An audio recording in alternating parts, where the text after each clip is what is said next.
സന്തോഷ് കുമാറിൻ്റെ തപോമയുടെ അച്ഛൻ എന്ന നോവൽ ഇറങ്ങിയ സമയത്തെ വായിച്ച പുസ്തകമാണ്.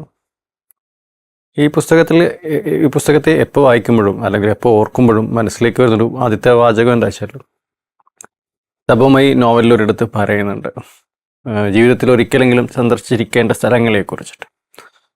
അപ്പം ഒരു മെൻ്റൽ ഹോസ്പിറ്റൽ, ഒരു ജയില്, ഒരു അഭയാർത്ഥി ക്യാമ്പ്. അപ്പം അഭയാർത്ഥി ക്യാമ്പിൻ്റെ ദുസ്സഹായനീയമായ അല്ലെങ്കിൽ നിസ്സഹായ അവസ്ഥയെക്കുറിച്ചിട്ടാണ് ആ ഒറ്റ വാചകം കൊണ്ട് സൂചിപ്പിക്കുന്നത്. നമുക്കറിയാം, നമ്മളൊരു ജീവിക്കുന്ന കാലത്ത് ഫലസ്തീനിലടക്കം വലിയ രീതിയിൽ മനുഷ്യഹത്യകൾ അല്ലെങ്കിൽ വംശഹത്യകൾ തന്നെ നടന്നുകൊണ്ടിരിക്കുന്ന സമയത്താണ്.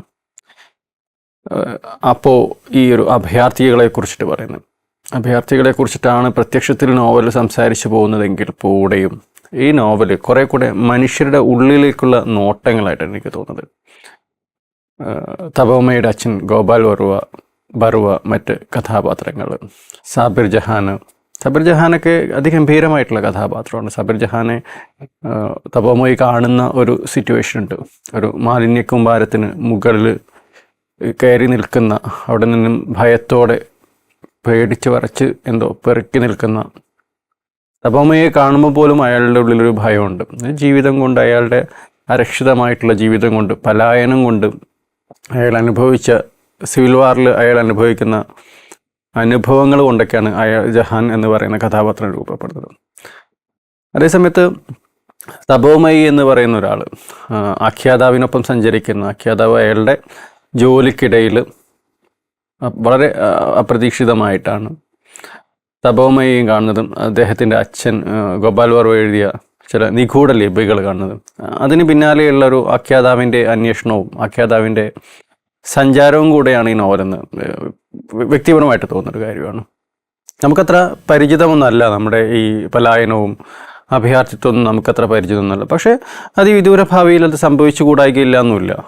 ഇപ്പോഴത്തെ ഒരു ഇന്ത്യൻ രാഷ്ട്രീയ അവസ്ഥ അങ്ങനെയാണ്. ഇപ്പം ഏറ്റവും ലേറ്റസ്റ്റായിട്ട് നമ്മൾ കണ്ടിരിക്കുന്ന, ഏറ്റവും പുതുതായിട്ട് സുപ്രീം കോടതി ജഡ്ജിക്ക് നേരെ ഉണ്ടായ ഒരു ആക്രമണം, യു പിയിൽ പുതിയ മതപരിവർത്തന നിയമം, ഇത്തരം കാര്യങ്ങൾ നമ്മുടെ നാട്ടിലും നടക്കുന്നുണ്ട്. അതിലൂടെ മനുഷ്യനെ മനുഷ്യരിൽ നിന്നും വിടിയിച്ചു മാറ്റുകയും മനുഷ്യനെ ഇണയെയും അവൻ്റെ ഭൂമിയും ജീവിക്കാനുള്ള അവസരങ്ങളും മാത്രമല്ല, അവൻ്റെ ഇണയെ പോലും നോവലിൽ നഷ്ടപ്പെടുന്നുണ്ട്. അത്രത്തോളം മനുഷ്യൻ നിസ്സഹായ അവസ്ഥയിലൂടെ കടന്നു പോവുകയാണ് തപോമയുടെ അച്ഛൻ. അതേ സമയത്ത് തപോമയുടെ അച്ഛൻ എന്ന് പറയുന്ന പുസ്തകത്തിൻ്റെ അകത്ത് സ്നേഹത്തിൻ്റെയും ദയ, കാരുണ്യം, ഇതിൻ്റെയൊക്കെ പല അടരുകളിലൂടെ സഞ്ചരിക്കുന്നത്. നിഗൂഢ ലിപികളാണെങ്കിൽ പോലും ആ നിഗൂഢത മനുഷ്യ മനസ്സിൻ്റെ ഉള്ളിലെ നിഗൂഢതകൾ പോലെയാണ് എനിക്ക് തോന്നുന്നത്. വളരെ വ്യക്തിപരമായിട്ടുള്ളൊരു വായനാനുഭവം അങ്ങനെയാണ്. നേരത്തെ പറഞ്ഞതുപോലെ ഈ ഒരു അഭയാർത്ഥി ക്യാമ്പിലെ സന്ദർശനത്തിലൂടെ ഒരു മനുഷ്യൻ്റെ അഹങ്കാരം കുറയാൻ പറ്റുമെന്നാണ് പറയുന്നത്.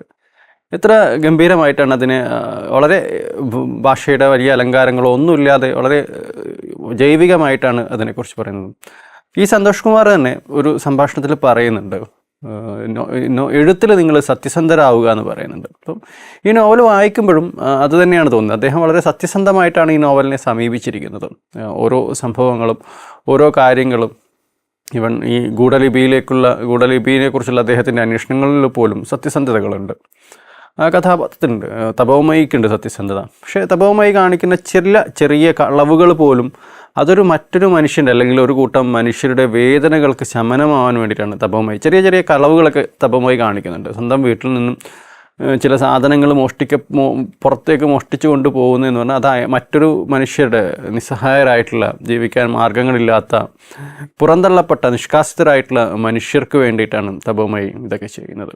തപോമയി, ഗോപാൽ ബറുവ, കേണൽ സന്താനം, ഡോക്ടർ സർക്കാർ, പർവീണ, സുമൻ, ശ്യാമള, ഇങ്ങനെ വൈവിധ്യമാർന്ന കഥാപാത്രങ്ങളിലൂടെയാണ് നോവൽ സഞ്ചരിക്കുന്നത്, അല്ലെങ്കിൽ നോവലിൻ്റെ ആഖ്യാനം നടക്കുന്നത്. പക്ഷേ നമ്മുടെ മനുഷ്യൻ്റെ ഉള്ളിലേക്കാണ് അതിൻ്റെ കാഴ്ചകൾ തെളിയുന്നത്.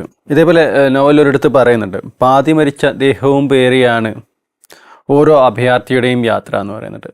അപ്പം പാതി മരിച്ച ദേഹവും മരിച്ചിട്ടും ജീവിച്ചുകൊണ്ടിരിക്കുന്ന, അല്ലെങ്കിൽ ജീവനോടെ ഉണ്ട് എന്നുള്ള ഒരു തോന്നൽ മാത്രമുള്ള മനുഷ്യരാണ് ഈ നോവലിലെ അഭയാർത്ഥികളായിട്ടുള്ള ജീവിതങ്ങൾ എന്ന് പറയുന്നത്.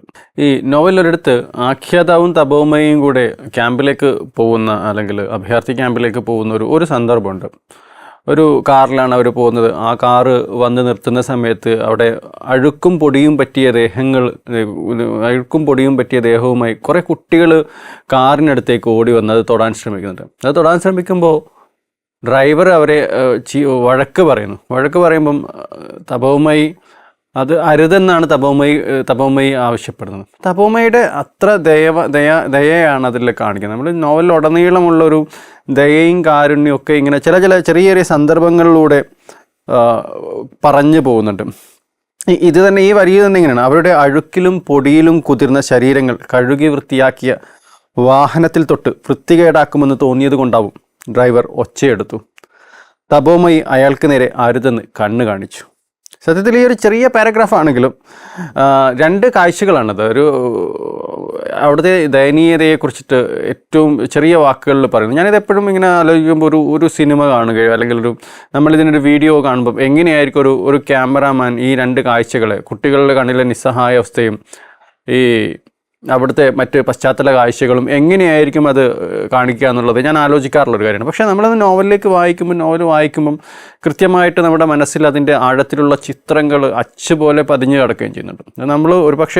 നമ്മൾ അനുഭവിച്ചിട്ടില്ലാത്തതാണെങ്കിൽ കൂടെയും നമ്മൾ മനുഷ്യസ്നേഹത്തിൻ്റെ അല്ലെങ്കിൽ മനുഷ്യൻ എന്ന നിലയിലുള്ള പരസ്പര സ്നേഹത്തിൻ്റെ ഒരു ഭാഗം കൂടെ ആയിരിക്കാം. ഇന്നും വറ്റിപ്പോവാത്ത മനുഷ്യസ്നേഹത്തിൻ്റെ ചെറിയൊരു അംശമുള്ളത് കൊണ്ടായിരിക്കാം നമുക്ക് വായനക്കാർക്കും ആ ഒരു ഫീല് കിട്ടുന്നത്, അല്ലെങ്കിൽ ആ ഒരു വൈകാരികത നമ്മളെ കൂടെ ചേർത്ത് പിടിക്കുന്നത്. മറ്റൊന്ന്, ഈ പുസ്തകത്തിൽ എനിക്ക് ഏറ്റവും ഗംഭീരമായിട്ട് തോന്നിയൊരു വാക്കാണിത്. ക്യാമ്പിലെ ആളുകളുടെ വിദ്യാഭ്യാസത്തെക്കുറിച്ചിട്ട് ചോദിക്കുന്ന സമയത്ത്, അഖ്യാതാവ് ചോദിക്കുന്ന സമയത്ത് തപോമയുടെ ഒരു മറുപടി ഉണ്ട്: ജീവിച്ചിരിക്കുക എന്നാണ് അവരെ സംബന്ധിച്ചുള്ള പ്രഥമ കാര്യം. ജീവിച്ചിരിക്കുക എന്നതാണ് അവരെ സംബന്ധിച്ചുള്ള പ്രഥമ കാര്യം എന്ന് പറയുന്നത്. അപ്പോൾ മറ്റൊക്കെ അതിന് ശേഷം മാത്രമുള്ളതാണ്, മറ്റെല്ലാം അതിന് ശേഷമാണ് സംഭവിക്കുന്നുള്ളൂ എന്ന് തന്നെയാണ് ആ വാക്കുകൾ പറയുന്നത്. അപ്പം നമുക്കറിയാം, നമ്മൾ ജീവിച്ചിരിക്കുക, മരിക്കാതിരിക്കുക, ജീവനോടെ ഇരിക്കുക എന്നുള്ളതാണ് ഏറ്റവും പ്രഥമ കാര്യം. ഇപ്പോൾ നമ്മൾ ഫലസ്തീനിലടക്കം നമ്മൾ കാണുന്നുണ്ട്, മനുഷ്യർ നിരന്തരം കൊല്ലപ്പെടുന്നു, ഏത് നിമിഷവും കൊല്ലപ്പെടുന്ന ഏറ്റവും കൂടുതൽ കുഞ്ഞുങ്ങൾ കൊല്ലപ്പെടുന്നു. ഇവിടെയൊക്കെ ആ ഒരു സംഭവത്തെ കൂടെ, അല്ലെങ്കിൽ അത്തരം അഭയാർത്ഥിത്വങ്ങളെ കൂടെ, അല്ലെങ്കിൽ പലായനം ചെയ്യപ്പെടുന്ന വംശീയ ഹത്യക്കെതിരെ കൂടെയാണ് ഈ തപോമയുടെ ഉള്ളിലെ കഥാപാത്രങ്ങൾ സംസാരിക്കുന്നത്. നേരിട്ട് അതിൻ്റെ ഒരു രാഷ്ട്രീയം പറയുന്നില്ലെങ്കിൽ നോവൽ എന്ന സൗന്ദര്യത്തിനുള്ളിൽ കൂടെ തന്നെയാണ് അത് കൃത്യമായിട്ടുള്ള രാഷ്ട്രീയത്തെക്കുറിച്ചുകൂടെ സംസാരിക്കുന്നത്. ഈ നോവലിലെ ആമുഖത്തിൽ ഈ സന്തോഷ് കുമാർ പറയുന്നൊരു കാര്യമുണ്ട്: ഏതാനും വാക്കുകൾ മതി എഴുത്തിൽ ദൂരെ അത്രയും പോകാൻ. ഈ ഏതാനും വാക്കുകൾ മതി എഴുത്തിൽ ദൂരെ അത്രയും പോകാൻ എന്ന് പറയുമ്പം ഇത് തന്നെയാണ് ഈ നോവലിൽ വലിയ നമ്മൾ പലപ്പോഴും കാണുന്ന ഭാഷയുടെ അലങ്കാരങ്ങളോ തൊങ്ങലുകളോ ഒന്നും ഇല്ലെങ്കിൽ തന്നെ വളരെ ജൈവികമായിട്ട് ഏറ്റവും മണ്ണിലൂന്നിക്കൊണ്ട് നിൽക്കുന്ന ഭാഷയിൽ നിന്നുകൂടെയാണ് ഈ നോവൽ സംസാരിക്കുന്നത്. നമുക്ക് അപരിചിതത്വം തോന്നാത്ത, നമ്മുടേത് കൂടെ ആയിട്ടുള്ള അനുഭവങ്ങളെന്ന് തോന്നുന്ന രീതിയിലാണ് ഗോപാൽ വർവയുടെ അനുഭവങ്ങളും തപോമയുടെയും സാബിർ ജഹാൻ്റെയും പർവീണ ഒക്കെ എല്ലാവരുടെയും അനുഭവങ്ങൾ, ശ്യാമൾദായുടെ അടക്കമുള്ള അനുഭവങ്ങൾ അത് നമ്മുടേത് കൂടെയാണ്, അല്ലെങ്കിൽ വായനക്കാരൻ്റേത് കൂടെയാണ് എന്നുള്ള രീതിയിലാണ് ഈ പുസ്തകം മുന്നോട്ട് വയ്ക്കുന്ന അല്ലെങ്കിൽ ആ പുസ്തകത്തിൻ്റെ ഒരു ഭംഗി എന്ന് പറയുന്നത്. മറ്റൊന്ന്, എനിക്ക് തോന്നിയ ഒരു കാര്യം അതാണ്, മനുഷ്യൻ്റെ ഏകാന്തതകളിലേക്കും കൂടെ ഈ നോവൽ സഞ്ചരിക്കുന്നുണ്ട്. ഗോപാൽ ബറുവയുടെ ഏകാന്തതയിൽ കൂടെ അല്ലെങ്കിൽ അയാളുടെ മനസ്സിൻ്റെ ഉള്ളിലേക്കുള്ള പൂട്ട് തുറക്കുന്നത് പോലെയാണ് നിഗൂഢ ലിപികളെ ആഖ്യാതാവ് തുറന്നെടുക്കുന്നത്, ആഖ്യാതാവ് അതിനുള്ളിലൂടെ സഞ്ചരിക്കുന്നതാണ് എനിക്ക് തോന്നുന്നത്. ഏകാനായിരിക്കുന്ന മനുഷ്യന് അയാളുടെ ഉള്ളിൽ നടക്കുന്ന സംഘർഷങ്ങൾ, അയാളുടെ ഓർമ്മകൾ. ഇപ്പം ഈ മിലൻ കുന്ദേരയുടെ ഒരു പ്രശസ്തമായിട്ടുള്ളൊരു കോട്ടുണ്ട്: മറവിക്കെതിരെയുള്ള സമരമാണ് ഓർമ്മകൾ എന്ന് പറയുന്നത്. അപ്പം ഇത് ബറുവ അയാൾക്ക് അയാളുടെ ഓർമ്മകളെ മറ്റൊരാളിലേക്ക് സംവേദനം ചെയ്യാനോ അല്ലെങ്കിൽ അയാൾ അനുഭവിച്ച കാര്യങ്ങളെ മറ്റൊരാളുടെ മുന്നിൽ തുറന്നു വയ്ക്കാനോ അയാൾ ആഗ്രഹിക്കുന്നില്ല. പക്ഷെ അയാൾക്ക് അയാളുടെ ഓർമ്മകളെക്കുറിച്ചിട്ട് അയാൾ എഴുതി വയ്ക്കുന്നത് അയാൾ സ്വയം കണ്ടെത്തിയ അല്ലെങ്കിൽ അയാൾ സ്വയം ഉണ്ടാക്കിയെടുത്ത ഒരു ലിപി കൊണ്ടാണ്, നിഗൂഢ ലിപി. അത് ശരിക്ക് എന്താണെന്ന് ചോദിക്കുമ്പം മനുഷ്യരുടെ ഒരു സംഘർഷങ്ങളുടെ ഭാഗങ്ങൾ, മനുഷ്യ മനസ്സിൻ്റെ സംഘർഷങ്ങളിൽ നിന്നായിരിക്കാം അത്തരം ചില രഹസ്യാത്മകതകൾ ഉണ്ടാവുന്നത്. ഒരു പക്ഷേ അയാൾ മരിച്ചു കഴിഞ്ഞാൽ പോലും ഇതാരും തന്നെക്കുറിച്ചിട്ട് ആരും തിരിച്ചറിയാതിരിക്കാനായിരിക്കാം, അല്ലെങ്കിൽ സ്വന്തം മകൻ തന്നെ ഇതിനെക്കുറിച്ചിട്ട് തൻ്റെ ഭൂതകാലത്തെക്കുറിച്ചിട്ട് അറിയാതിരിക്കാൻ അല്ലെങ്കിൽ തൻ്റെ ജീവിതത്തെക്കുറിച്ചിട്ട് അറിയാതിരിക്കാനൊക്കെ ആയിരിക്കാം ഒരു പക്ഷേ ഇങ്ങനെ ചെയ്തിരിക്കുന്നത്. അത് ഓരോ വായനക്കാരുടെയും മനസ്സിലൂടെ സഞ്ചരിക്കുന്ന ഒരു കാര്യമാണ്. അതിനെ എഴുത്തുകാരൻ പോലും കൃത്യമായിട്ട് അതിനെ ഡിഫൈൻ ചെയ്യുന്നില്ല. അങ്ങനെ ഡിഫൈൻ ചെയ്ത് കഴിഞ്ഞാൽ അതിനൊരു ഭംഗിയില്ല എന്ന് തന്നെയാണ് ഞാനും കരുതുന്നത്. ഈ ക്യാമ്പിൻ്റെ ഒരു പേര് പോലും ദാറുൽ ഹിജ്റാത്ത് എന്നാണ് ക്യാമ്പിനിട്ടിരിക്കുന്ന പേര്. അതിനർത്ഥം അഭയാർത്ഥികളുടെ ഇടം എന്നാണ്. നമുക്കറിയാം ഡൽഹിയിൽ നമ്മൾ പലപ്പോഴും ഈ മ്യാൻമറിലെ മനുഷ്യരെ കുറിച്ചിട്ട് സംസാരിക്കുന്ന സമയത്ത് തോണി മനുഷ്യർ എന്നൊക്കെ പറയും. മ്യാൻമറിലെ ആളുകളെ കുറിച്ചിട്ട് അവർ നിരന്തരം യാത്ര ചെയ്തുകൊണ്ടിരിക്കുന്ന, അവിടെ പൗരത്വമില്ലാത്ത, ജീവിക്കാൻ പോലും അവകാശമില്ലാത്ത തരം മനുഷ്യർ. അത്തരം മനുഷ്യരിൽ നിന്ന് ആ മനുഷ്യർ ഡൽഹിയിലെത്തി അവരുടെ ക്യാമ്പിലാണ്. ആ ക്യാമ്പുകൾ എന്നൊക്കെ പറയുന്നത് വളരെ ഹീനമായ അവസ്ഥയിലുള്ള, വൃത്തികേടായിട്ടുള്ള അവസ്ഥയിലുള്ള, അവിടെ പാതി ജീവിക്കുന്നത് പോലെ ജീവിക്കാൻ അല്ലെങ്കിൽ മരിച്ചില്ല എന്ന് മാത്രം വിശ്വസിച്ചുകൊണ്ട് ജീവിക്കുന്ന കുറേ മനുഷ്യരാണ്. അവരുടെ ഏറ്റവും താഴേക്കടയിൽ നിൽക്കുന്ന മനുഷ്യരുടെ കഥ കൂടെയാണ് തപോമയുടെ അച്ഛൻ. ഏത് നിലയിൽ നോക്കുമ്പോഴും ഇതൊരു